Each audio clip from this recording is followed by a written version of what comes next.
गुरु प्यारी सासंग जी, आप सभी को प्रेम भरी राधा स्वामी जी। सासंग जी, जैसा कि आप सभी को पता है, बाबा जी महाराज जी ने बेंगलुरु सत्संग घर में संगत के बीच सवाल जवाब किए जी, जिनके कुछ चुनिंदा सवाल जब हम आप जी के लिए लेकर इस वीडियो में आए हैं जी। तो चलिए हम चलते हैं आगे। सासंग जी, सबसे पहले एक प्रश्न एक भाई ने बाबा जी महाराज जी से पूछा। वह कहने लगे, बाबा जी नामदान क्यों ज़रूरी है? तो बाबा जी महाराज जी ने बड़े ही प्रेम प्यार से उदाहरण देते हुए समझाया। बाबा जी ने कहा, बेटा जैसे हर इंसान को अपने शरीर को ढकने के लिए वस्त्रों की ज़रूरत होती है, ऐसे ही नामदान इसलिए ज़रूरी है कि हम अपने पिछले जन्मों के कर्मों को मालिक की भक्ति करके उन्हें खत्म कर सके।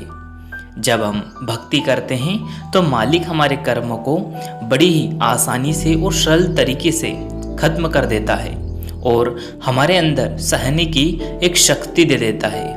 नामदान के बिना हम उस परमपिता परमात्मा के साथ कभी रिश्ता जोड़ ही नहीं सकते। जब कोई गुरुमुख हमें नामदान की बख्शिश करता है और उसकी युक्ति जो हमें समझाता है, तो हम उस रास्ते पर चलकर मालिक के साथ अपना सच्चा और असल रिश्ता जोड़ लेते हैं। सासंग जी, फिर अगला प्रश्न एक बहन ने बाबा जी महाराज जी से पूछा, बाबा जी मैं अपने बच्चों को बहुत ही समझाती और प्रेम भी करती हूँ कि वो सत्संग पर जरूर जाया करें, लेकिन वो मेरा कहना नहीं मानते और दूसरी जगह पर जाते रहते हैं। तो बाबा जी महाराज जी ने समझाया कि बेटा हमें किसी के साथ ज़बरदस्ती तो नहीं करनी है। उनको जहाँ खुशी मिलती हो उन्हें जाने दो, आप उन्हें वहाँ जाने से मत रोको, चाहे कहीं से भी जुड़े हो। आखिर में करनी तो उस एक मालिक की भक्ति है ना, इसलिए आप किसी के साथ ज़बरदस्ती ना करें। आप ज़बरदस्ती करेंगी तो फिर वो रिएक्ट करेंगे, इसलिए आप उन्हें मत रोकें। फिर अगला प्रश्न एक भाई ने बाबा जी महाराज जी से पूछा, बाबा जी आपका हुक्म है कि रोज़ 2.5 घंटे भजन सुमन में देना है। मैं आपसे जानना चाहता हूँ कि क्या मैं इन 2.5 घंटों को 2 या 3 बार में पूरा कर सकता हूँ, या मुझे लगातार ही 2.5 घंटे भजन सुमन पर बैठना है? तो कुल मालिक ने समझाया, बेटा कि हम 2 या 3 बार में भी कर सकते हैं, लेकिन आप कोशिश यही कीजिए कि एक ही बार में पूरे 2.5 घंटे भजन सुमन हो जाए, क्योंकि अगर हम 2 या 3 बार बैठेंगे तो फिर वो माहौल सही से नहीं बन पाएगा, क्योंकि किसी वक्त हमारा मन कैसा होगा और किस वक्त हमारा मन में क्या चल रहा होगा यह कोई नहीं जानता। इसलिए अगर एक ही बार में आप 2-2.5 घंटे बैठ सकते हैं तो बड़ी खुशी की बात है, तो एक माहौल भी बना रहेगा उससे, और सूरज चढ़ने लग जाती है हम 2-2.5 घंटे के साथ बैठते हैं तो। सासंग जी, फिर लड़का कहने लगा, बाबा जी आप हमेशा लड़कियों का साथ देते हो, क्या हम आपके लड़के आपके बच्चे नहीं हैं? तो इस सवाल पर बाबा जी महाराज जी पहले तो मुस्कुराए और फिर कहने लगे, बेटा लड़कों ने तो सारी उम्र राज किया है, अब वक्त मेरी बेटियों के राज करने का आया है। फिर एक भाई बाबा जी महाराज जी से पूछने लगे कि बाबा जी ये जो हमारे कर्म बनते हैं ये कैसे बनते हैं, मुझे समझाइए, और अगर यह बनते हैं तो इनका भुगतान कैसे करना होगा यह भी बताइए।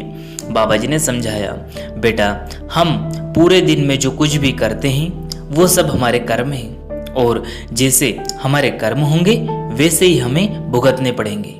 कर्मों का जो सिद्धांत है वह तो उसका कानून जो है वह अटल है, ना आपके लिए कर्मों को किसी और को भुगतना पड़ेगा और ना ही किसी दूसरे के कर्म आपके ऊपर बोझ बनेंगे, इसलिए आप सोच समझकर कर्म करें। आगे बाबा जी ने फिर समझाया कि भजन सिमरन ही वो ऐसी ताकत है जिससे कि हमारे कर्मों का बोझ जो आसानी से उतर जाता है। सासंग जी, फिर एक लड़की बाबा जी महाराज जी से कहने लगी, बाबा जी मैं नागपुर से आई हूँ और मैं आपसे बहुत नाराज हूँ। यह सुनकर संगत बहुत जोरों से हंसने लगी। फिर बाबा जी ने नाराजगी का कारण भी पूछा, तो वह लड़की कहने लगी, बाबा जी आप नागपुर क्यों नहीं आए? तो बाबा जी महाराज जी मुस्कुराते हुए उस लड़के से कहने लगे, आप बुलाते ही नहीं हो। यह सुनकर संगत भी फिर से हंसने लगी। फिर बाबा जी ने लड़की को कहा कि बेटा टाइम मिलते ही जरूर नागपुर आऊँगा। सासंग जी, फिर एक लड़का बाबा जी महाराज जी से कहने लगा, बाबा जी मुझे डेरे में हमेशा के लिए रहना है और वहाँ मुझे सारी उम्र सेवा में देना है। तो बाबा जी ने लड़के को समझाते हुए बड़े ही प्रेम प्यार से कहा, बेटा पहले आपको अपनी जिम्मेदारियों को पूरी करनी है, और सबसे बड़ी जिम्मेदारी अभी तो है आपकी पढ़ाई पूरी करनी है, और फिर बड़े होकर अपने माता पिता का ख्याल भी रखना है। उसके बाद आप सेवा जरूर कर लेना। फिर एक भाई बाबा जी महाराज जी से कहने लगे, बाबा जी आपकी मुझ पर बहुत दया मेहर है, और मैं तो बस आपका शुक्रिया अदा करना चाहता हूँ, मेरा कोई सवाल है नहीं। भाई ने बाबा जी को शुक्रिया कहा तो बाबा जी कहने लगे कि बेटा मेरा कैसा धन्यवाद, मेरा कैसा शुक्रिया, अगर शुक्र ही करना है तो उसे एक मालिक का करना है जिसने बिन मांगे ही हमें सब कुछ दे दिया। उस एक की भक्ति करनी है और उसी का हमें शुक्रिया करना है।